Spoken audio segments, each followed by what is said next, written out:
Number 143 અભિપ્રાયની આગ।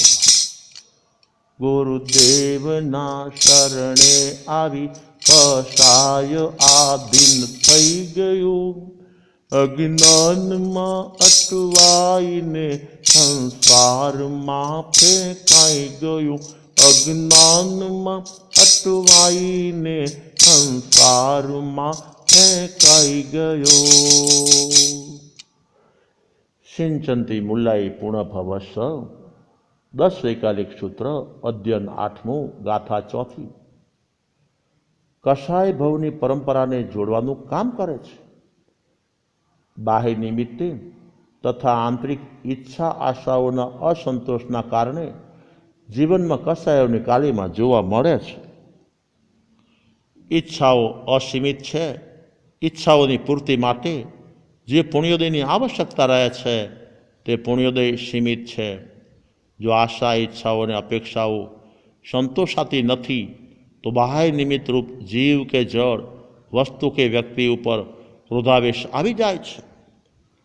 જો પુણ્યોદય પહોંચતા પોતાની આશાઓ ઈચ્છાઓ પૂરી થાય છે તો વ્યક્તિ પ્રાય માનમાં આવી જતી હોય છે।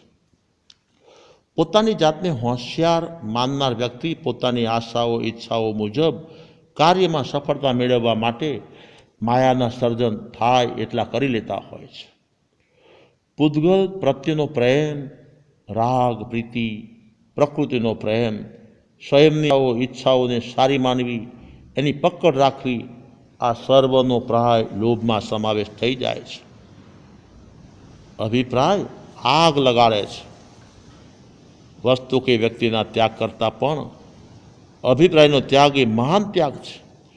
જ્યાં સુધી અભિપ્રાયનો ત્યાગ થતો નથી ત્યાં સુધી જીવનમાં કસાયોના સર્જન થયા જ કરતા હોય છે।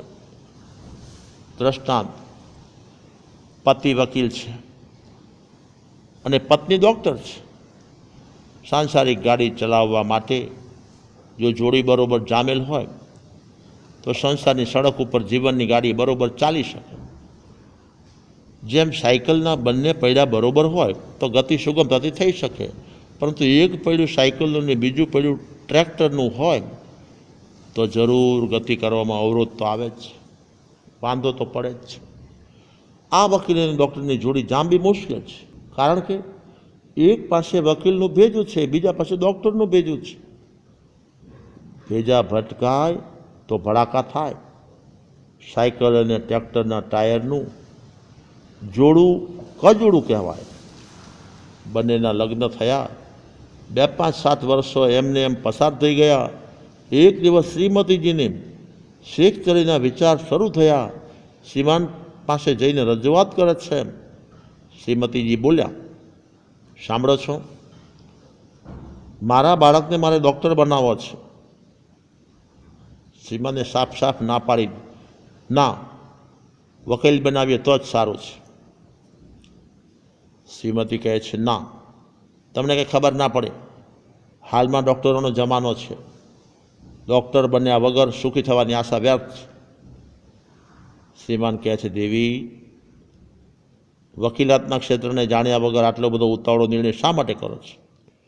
મારો જીવંત અનુભવ છે કે વકીલાત એ જીવન વિકાસનું પ્રબળ સાધન છે, માટે આપણે આપણા દીકરાને વકીલ બની આવે તો કેમ લાગે છે? શ્રીમતીએ સાફ સાફ સુણાવી દીધું, ના, એ નહીં બને। ખબરદાર, હવે બોલ્યા તો તમારી વાત તમે જાણ્યા।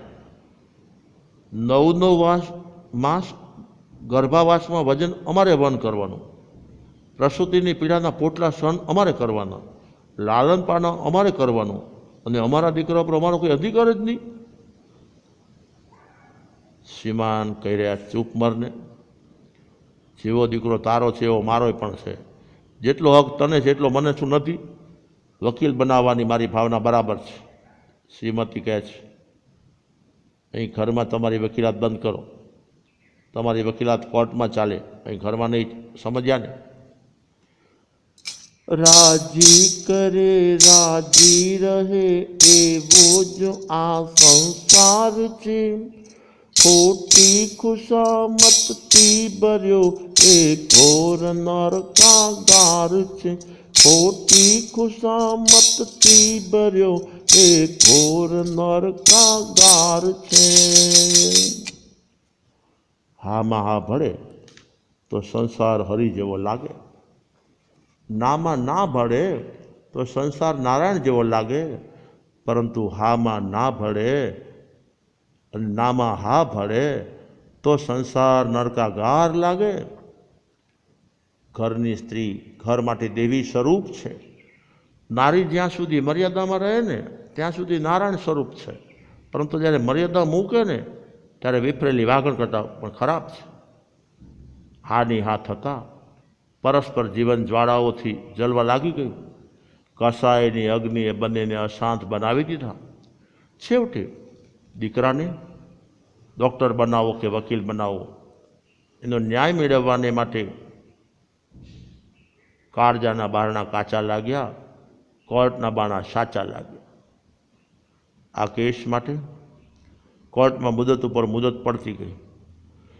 વકીલ ડૉક્ટર એટલે કે પતિ અને પત્ની વચ્ચેનું અંતર વધતું ગયું.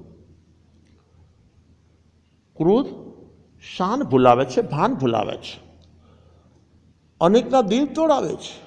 ક્રોધ કરનારનું તન અને મન બગડે છે, એની પાચન શક્તિ મંદ પડે છે, એની નાડીઓ બધી તનની સુકાઈ જાય છે અને જીવ પ્રેમ તોડાવે છે. ક્રોધ કર્મોના બંધ અને અનુબંધ બગાડી નાખે છે, જીવ સાથે માઠા ઋણાનું બંધ બાંધે છે. ક્રોધ ભવની પરંપરા બગાડે છે, આંખોના તેજ ઘટાડે છે, હરસ, અલ્સર, કબજિયાત, બીપી, શારીરિક અને અનેક દુખાવા ઉત્પન્ન કરે છે. વર્તમાન કાળનું જીવન શુષ્ક બનાવી દે છે, માનસિક પ્રસન્નતા ગુમાવી દે છે, મન સદા ખેદખીન રહ્યા કરે છે. કાળીઓ કસાય આ ભવ તથા પરભવ બગાડી નાખે છે. કસાય કરનાર વ્યક્તિએ એકાંતમાં આત્મનિરીક્ષણ કરવું જરૂરી છે. જ્યાં સુધી વકીલને પોતાની પત્ની ડૉક્ટરની જ ભૂલ દેખાય છે અથવા ડૉક્ટર પત્નીને પોતાના સ્વામીનાથ વકીલની જ ભૂલ દેખાય છે, ત્યાં સુધી કસાયની આગનો અંત આવવો મુશ્કેલ છે. નિમિત્તને દોષ દેનારનું જીવન દોષ પ્રચુર બની જાય છે. પોતાના દીકરાને ડૉક્ટર યા વકીલ બનાવવાની પોતાની આશા અને ઈચ્છા કે અપેક્ષાના કારણે જ આ આગ લાગી છે. તે વાત જ્યારે સમજવામાં આવી જાય છે તો જીવ પોતાની આશાનો અંત કરવા પ્રયત્નશીલ બની ક્ષમાવંત બની જાય છે. ક્રોધાદિ આવે છે પોતાના કારણે અને આરોપ અન્ય ઉપર આપવાથી કસાયની અગ્નિથી જીવન ભડકે બળી જાય છે.